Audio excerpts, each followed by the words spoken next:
Oh, banyak. Masukin ke sini.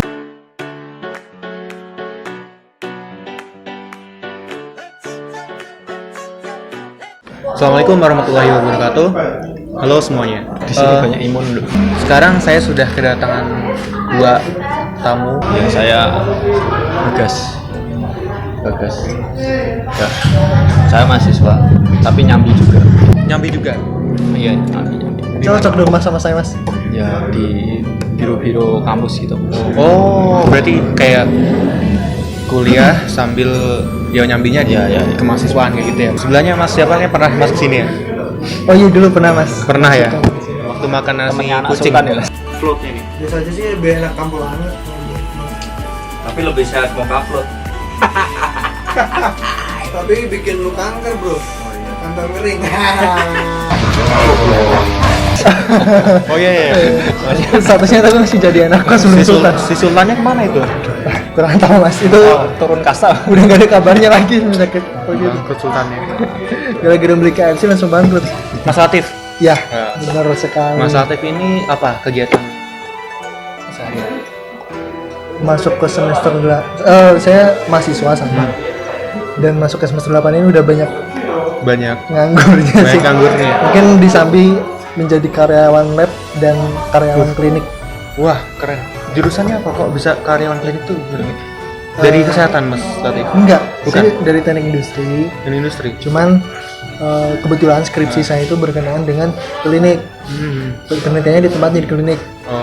Nah, berhubungan klinik itu masih masa awal pembukaan, jadi saya ikut banyak membantu mulai dari segala rupa fasilitas yang berhubungan dengan media yang bisa saya bantu. Ya,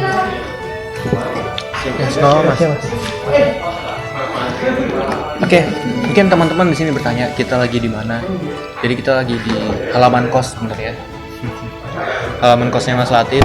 Jadi kita lagi di satu tempat makan. Di sini ada kantinnya. Ada kantinnya, ada kayak food courtnya di belakang sini. Ternyata Pak Kos sekarang udah bikin Ya, dan juga kita sambil makan juga di sini ambil pesan ada sundukan, ada nasi kucing juga beli dan juga jangan lupa hand sanitizer. Oh ya, berhubungan dengan hand sanitizer ini kita bertiga di sini ya mengucapkan ya prihatin terhadap kasus corona COVID-19 ini.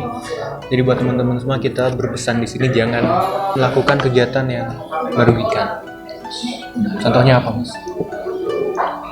Menyebarkan sebagai perantara. Penyebaran virus COVID-19. Ya, jadi biasakan preventif ya untuk kegiatan mencegah. Mas Bagas, kesini naik apa tadi, Mas? Kok saya lihat tadi berisik sekali di depan. Apa ya? motornya kayaknya Motornya kok 150 cc. Iya. Motor Motor apa, Mas? Bisa cerita nggak? motor standar. Motor standar. Karisma Cinta. Ah, siap. Karisma Cinta. Kirain Supra Glacier. Temennya sama Eli. Oh iya motornya sama-sama biru. Kalau parkir digeladakan gitu, Mas. Tukang parkirnya ribet. Mas nyebrang nggak mas? Wes ribet. Oh iya. Oke. Ya, pakai CB ya? Saya di, Oh, motor ini kan gede. kos saya mas. Oh iya deh. Masnya jalan berarti ya? Iya dari kamar ke restonya. Sehat. Jadi walaupun ada virus kayak gini, kita harus tetap sehat. Pagi-pagi kalau ada waktu kita jogging, sore hari kalau nggak ada kegiatan, jogging pun boleh, skipping, pushing, pulling, apapun lah. Di Indomaret di pushing pulling itu nggak apa-apa. Nah, saya lagi Olahraga. pusing. Ya, pushing dan pulling. Ini yang di rumah tuh apa hashtagnya apa yang di rumah? Di rumah aja. Stay home apa? Stay at home. Stay at home ya. Hashtag stay at home. Nah, saya mau minta pendapat nih dari persepsi kalian berdua tentang kegiatan atau kondisi seperti ini. Nah, kan di tahun kita yang lahir rata-rata tahun 98 97 atau bahkan 2000-an ya, Mas Bagas 96. Mungkin ini baru pertama kali kita rasain. Mungkin ya, karena kalau aku juga baru pertama kali ngerasain ini. Dari Bagas juga. Kalau menurut Bagas sendiri, bagaimana selaku mahasiswa dapat kayak gini nih? Kejadian kayak gini. Untuk seperti stay at home kalau di mahasiswa sendiri, kalangan mahasiswa kampus akademisi, itu saya pribadi tidak terlalu terkejut. Maksudnya dari awal masuk perkuliahan itu dari jurusan saya sendiri itu sudah ada pembekalan mengenai kuliah online dan sebagainya. Tapi perbedaannya itu yang di akhir-akhir ini gara-gara wabah yang merajalela, itu hanya perbedaannya frekuensinya. Yang sebelumnya hanya 1-2 matkul, ini semuanya. Itu pun jam-jamnya juga beda, tugasnya pun beda seperti itu. Yang saya tahu. Tapi itu bikin stres nggak sih? Kalau saya sendiri selama ini ya gimana ya, sebelum saya sudah semester akhir, ini testimoni dari adik tingkat. Oh iya. Dari Ya, masih aktif teman-teman kuliah. ya, Iya. teman-teman adik tingkat itu beban mentalnya itu, deadline-nya itu ya keberatan mereka seperti itu. Lebih baik kuliah seperti biasa. Ya, kuliah seperti biasa walaupun bisa TA. Ini kayaknya kebiasaannya udah jutaan. Ini nggak pernah datang tapi absennya full. TA itu ini ya. Tugas akhir. Tugas akhir. Tugas akhir. Kalau Latif sendiri gimana Latif? Menyikapi hal ini? Mundur lagi ya. Ini kan tadi berbicara kita angkatan dari tahun 98. Ya, 2000. Saya 98. Oh ya 98. Masnya 97 ya? 96. 96. 90. Ya angkatan kita lah, kita nggak nyebutin tahun. Ya. Saya dosen aja tak panggil Mas. Oh gitu ya. Sama Mbak. Terserah Anda deh. I don't care. Di angkatan kita kalau misalnya kita seangkatan terus ya, nggak tahu kalau kalian emang nunggak dulunya. Enggak, Axel lah. Oh Axel. Berarti nggak seangkatan bisa. Iya. Kita ketika SD, kalau kalian merasakan SD, kita mendapatkan paket 5 soal ujian nasional Pertama kali. pertama kali. Iya Iya nggak? Betul kan? Tahu, iya, tahu. Oh, ini yang pernah diposting gitu ya? Yang angkatan 98 itu ya? saya pernah iya. posting. Coba ceritain, sebutin apa aja, Pak? SD itu kita merasakan pertama kalinya paket 5 soal. Waduh. Kemudian di SMP SMP. kita udah mulai yang pertama kali kalau nggak salah 20 paket soal ya, ujian nasional 20, iya, 20 paket iya. soal. Dan di SMA kita K13. K13 Iya. kurikulum 2013 Dari KTSP ya? KTSP dari pindah KTSP ke... atau 2003 ke 2013. 2006 Iya, 2006 ke Segera 13. menterinya dulu.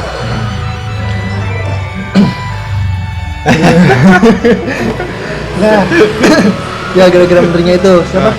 Dulu pas zaman Oh, siapa ya? Habis itu langsung dilengserin. Wah, Iya, Oh, iya, iya. iya. yang jadi gubernur bukan sih? Iya, nggak tahu. Tapi akhirnya banjir. Kuliah yang harusnya skripsi meskipun nggak pernah dikerjain juga sih. Itu harusnya sempurna, kemarin udah ada yang daftar Seminar sempurna dan proposal ya? muncul jadwalnya. Kasian banget. Kasian banget, mereka Mundur 3 minggu. diundur sampai waktu yang nggak ditentukan. Iya. Awalnya diundurnya cuman sempro ataupun seminar proposal tetap dilaksanakan, akan tetapi tanpa penonton, Peninjau. tanpa audiens, Audiens ya? tanpa audiens. Cuma beberapa hari ke depan langsung dirubah sama dosen dengan kesepakatan dosen, bahwasanya seminar proposal ditunda terlebih dahulu. Waduh. Ada satu lagi. Apa Mas? Khusus buat anak-anak yang ngalamin KKL. Oh iya. Iya, desa penari. Iya nggak sih? Besok Iya. yang mana itu? Yang Mas? terjun ke desa tuh itu angkatan 98, angkatan kita semua. Oh. Mereka KKL malah ada isu kayak gitu kan jadi kasihan. Jadi what happened with Iya, 98 tuh 98. banyak tantangannya di akhir-akhir ya. ketika kita lahir udah krisis ekonomi bukan? Nah, itu Krismon. Angkatan terkutuk. Oh, jangan masuk ke pertanyaan tadi Iya, Mas iya, tadi. iya. Gimana pendapat saya mengenai pembelajaran online ya Mas ya? Online. Oke. Untuk saya sendiri karena saya udah masuk ke semester 8 dan alhamdulillahnya udah nggak ada kuliah yang perlu saya ambil ataupun perlu saya ulang. Jadi di semester 8 ini saya nggak ngambil mata kuliah sama sekali, cuman ambil tugas akhir dan usulan penelitian. Dan bagi saya itu fine aja karena saya nggak mendapatkan beban mengenai pembelajaran online ataupun kuliah online. Efeknya nggak Efeknya berasa ya? nggak berasa. Nggak langsung ya. Malah bisa dibilang saya mendapatkan keuntungan. Keuntungannya apa? Ya. Ini waktu dikasih waktu kekosongan dan itu bisa saya gunakan untuk Apa? mengerjakan iya. skripsi. Jadi Keren. bisa dibilang kalau dalam sepak bola itu extra time lah. Extra time ya. Extra time. Meskipun mengerjakannya hanya wacana sih. Gitu. Itu bagi saya. Itu angkatan semester 8 yang nggak ambil mata kuliah. Tapi saya dengar dari adik tingkat ataupun teman seangkatan cuma yang masih ngambil. Iya. Itu merupakan beban yang sangat lumayan berat katanya, karena setiap jam pertemuan dia itu langsung diberi tugas dan tugasnya itu kadang nggak make sense dengan materinya. Mentang-mentang ini berhubungan dengan coronavirus, dia dosen itu langsung memberikan suatu tugas yang berhubungan dengan coronavirus. Itu bukannya salah, cuman bisa dibilang agak nggak nyambung aja gitu. Tapi ini ada sisi uniknya. Gimana Mas? Kalau aku masuknya yang ini nih, tugas online itu sama dengan kuliah online itu sama dengan tugas. Kalau kuliah offline itu sama dengan absensi. This is not okay. This needs to stop now. Tadi Latif bilang kalau setiap hari tuh kayak nggak ada kegiatan, kurang kegiatan. Benar. Sebenarnya kalau di kos tuh ada orang nggak sih? Kalau kalian ada di kos, ada orang nggak sih? Pada pulang gitu nggak? Kalau di kos saya ada Ada. yang kerja bangunan. Jadi kebetulan ada penambahan kamar kos-kosan. Dan dari sekitar 14 orang yang ada di kos saya, hanya tersisa saya dan satu orang teman yang berasal dari Bekasi. Itu pun dia orangnya nggak pernah keluar kamar, mungkin dia benar-benar taat sama pemerintah untuk stay at kos, at boarding house. boarding house. Tuh. Bagas ada nggak di rumah? Di kos? Kalau teman-teman kelas saya sendiri itu sehubung satu angkatan ya, kebanyakan ya didominasi sama satu angkatan. Itu mereka lebih memilih stay di kos daripada untuk balik pulang kampung. Itu diusir apa gimana? Iya, enggak diterima di rumah. Nggak diterima. Kalian dari Solo. Ya mungkin mereka itu ya bilang kalau di rumah itu enggak produktif gitu. Ya seperti itu. Tapi Bagas tuh dari mana sih? Masih dari provinsi Jawa Tengah nggak? Masih Pati. Oh di Pati. Kalau Latif dari Saya dari Jawa Barat, Mas. Jawa Barat ya. Beda provinsi. Beda. Jawa Barat bukannya itu ya? Dia lebih banyak yang terkenal ya. Karena dia kan terutama yang dekat sama Jakarta. Dekat Jakarta. Berarti kamu dengan di Solo berarti kamu mengamankan diri. Bener. Apalagi saya sadar diri. Misalnya imun tubuh saya itu bagus ya. Iya. Tapi orang tua saya jelek. Amit-amit ya. Misalnya saya kena corona, itu misalnya imun saya bagus, itu mungkin nggak akan efek ke tubuh saya, tapi akan efek ke bisa menyebarkan ke misalnya orang tua ataupun orang sekitar. Karena dia bilang misalnya virus itu masuk ada 1, nanti dia berkembang biak jadi 4. Seseorang bisa sakit itu ketika virus bisa jadi 10. Nah, virus nggak bisa jadi 10 apabila imun tubuh kita bagus, kuat. Itu akan tetap menjadi 4 aja, nggak bisa jadi 10. Nggak menambah. Cuman di dalam tubuhnya tetap ada virus dan berpeluang untuk menyebarkan ke orang sekitar. Jadi kalau menurutku sih ya terkait dengan kasus ini mungkin berdasarkan pengalaman. Jadi sebelum ada virus corona pun kita pernah ngelakuin yang namanya kuliah online. Cuma dari kuliah online itu setiap mendapat kuliah online pasti ada di benak mahasiswa itu adalah tugas. Nah, kenapa kok seperti itu? Padahal dalam sistem perkuliahan itu kan adanya input, proses, dan output itu pasti ada. Inputnya berasal dari materi, kemudian situ kita berproses di mana ada proses belajar mengajar di dalamnya yang dipandu mungkin dari dosen atau ketua kelasnya, kemudian diakhiri dengan output Nah, output ini opsional, bisa aja ada tugasnya, bisa aja enggak. Atau mungkin tugasnya itu berupa resume atau sebuah kuis atau yang lain. Nah, di sini persepsi dari kita selaku mahasiswa, terutama saya yang pernah merasakan itu dari inputnya, oke, ada di materinya, di kuliah online-nya. Kemudian di prosesnya, nah ini yang kadang nggak ada. Jadi kita langsung ke outputnya, itu deadline yang sedemikian rupa harus dikerjakan. Sementara online kan itu harus menggunakan koneksi internet yang baik, juga handphone mungkin masih kurang ya. Kebanyakan kita pakai komputer atau laptop untuk mengerjakannya. Apalagi dengan adanya yang COVID-19 ini, semuanya bukan diliburkan tapi di rumah semua, kemudian kuliahnya online semua, dan ya beberapa pihak pasti kaget dengan kejadian seperti ini. Beberapa dosen itu berpikiran untuk kita tingkat sarjana itu memang harusnya udah dibiasakan. Ada yang bilang biasanya untuk mencari materi sendiri, memahami sendiri, lihat serba bisa di kasarnya itu disuapin lah. Nah mungkin bedanya pemikiran dosen mungkin seperti itu mungkin. Jadi mahasiswa udah dosen tinggal ngasih arahan, materi yang harus dipelajari adalah ini, silakan pelajari, pahami secara mandiri.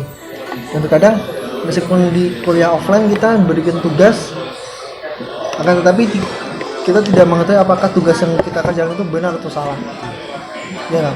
Pasti sering kali kayak gitu, kita hanya modal mengumpulkan tugas saja tapi tanpa mengetahui apakah tugas tersebut benar atau tidak. Kalau pesan dari sudut pandang mahasiswa itu sebenarnya, kalau ini sudut pandang lain sebagai mahasiswa, untuk kalaupun nggak ada tugas, walaupun kuliah online, kemungkinan besar mahasiswa itu nggak akan mempelajari atau mencari materi sendiri. Wait a minute. Who are you? Itu mungkin sudut pandang dari beberapa, semua mungkin dosen mengenai bagaimana mahasiswanya itu mengerti materi yang diberikan, walaupun nggak ada tugas, kuis, resume jenisnya. Itu mungkin ya nggak mungkin sih, pasti mahasiswa akan rebahan. Ya, Saya. seperti itu ya. Gitu. Dan pengalaman saya juga nih, ya di luar itu ya, di luar tugas online dan kuliah online, persiapannya pun kan saya ya seperti di awal tadi, saya nyambi di biro-biro di kampus kan. Nah, jadi lingkungan saya kan ada beberapa dosen senior, ya gimana ya, tua lah. Tapi dipanggilnya Mas sama Mbak. Anda tuh mahasiswa atau dosen? Kayaknya ada rektornya.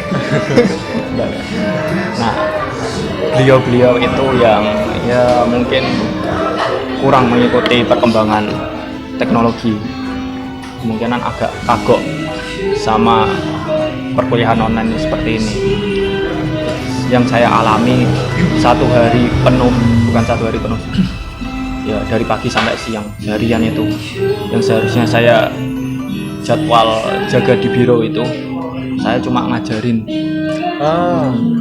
beliau itu buat mengerti. Ya salah satu contohnya psikologi, kuliah online di psikologi itu gimana, seperti itu.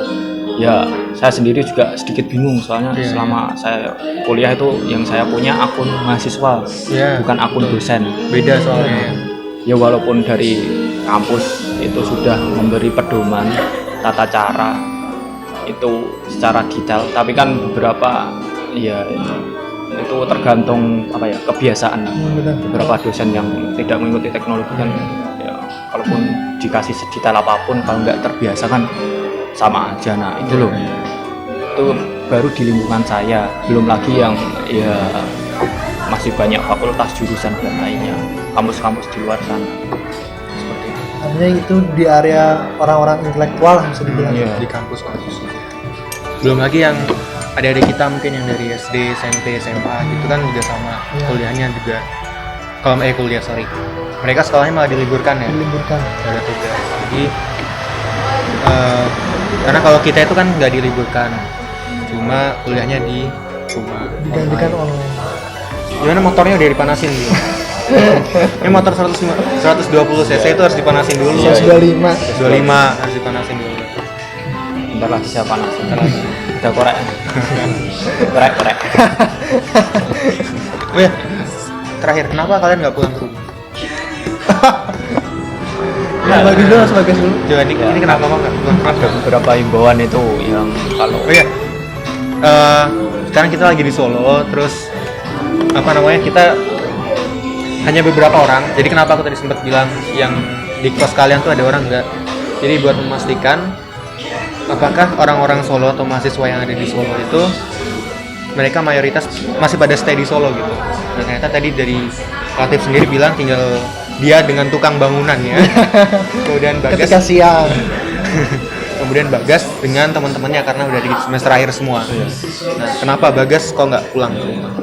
ya karena sehubung saya kuliah di Solo kan, Solo itu di pekan-pekan terakhir, pekan-pekan kemarin itu kota yang bukan memulai sih, KLB. ya KLB itu Ah ya. ya di awal lah udah mulai KLB itu. Nah saya sadar diri kalau seandainya saya di perjalanan nanti membawa wabah itu ke kampung halaman saya kan resiko Nanti Anda sebagai ini ya apa penyebar virus di Iya. tempat rumah. distributor rumah Nah, saya. Distributor. Gak apa dong, Biasa supply chain-nya tidak jalan. Distributor pati. Di ongkir ya. Ongkir. Latif kenapa Latif? Sebenarnya hampir sama kayak Bagas. Pertama kan meskipun saya kebiasaan kalau pulang kampung itu naik motor karena saya naik motor. Mana motor? Naik motor. Berapa jam ke rumah? Kalau saya sendiri pribadi sekitar 6,5 jam lah. Wow. Cuman kalau misalnya sama temen ataupun temen yang ke rumah saya itu kemarin pengalaman ada yang sampai 12 jam. 12 jam. 12 jam. Berarti 2 kali lipatnya. Jadi alasan anak motor itu bisa mempercepat perjalanan. benar sekali. Iya juga. Karena kalau juga. naik mobil atau kendaraan umum bisa sampai 10 jam sih. Plus macetnya. Dan juga saya anak yang biasanya pulang pakai naik motor, cuman ada perasaan ingin wah daripada naik motor capek, kondisi sekarang kan lagi nggak fit, kemudian naik kendaraan umum. Cuman ketika berpikir kembali naik kendaraan umum kita ketemu sama orang banyak. Orang banyak. Dan orang banyak itu kita nggak tahu kalau dia sehat semua, steril semua nggak tahu. Bisa aja dia membawa virusnya tersebut. Nah, daripada kita berisiko terkena, lebih kita menghindari perkumpulan orang itu yang kita temui nanti di kendaraan umum. Tapi kita kumpul gini.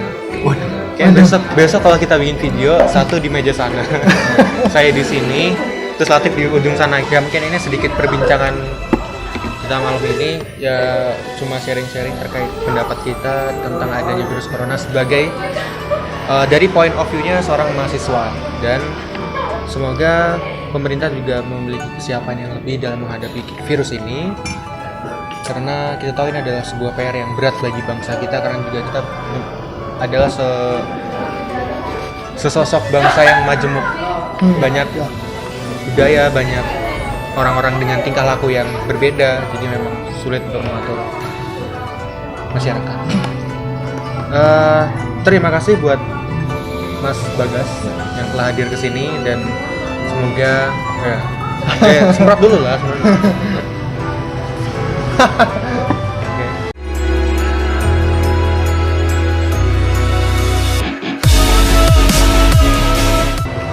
Buat Mas Latif.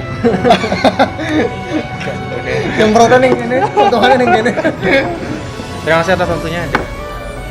Sampai jumpa di tempat yang beda. Oke. Assalamualaikum warahmatullahi wabarakatuh.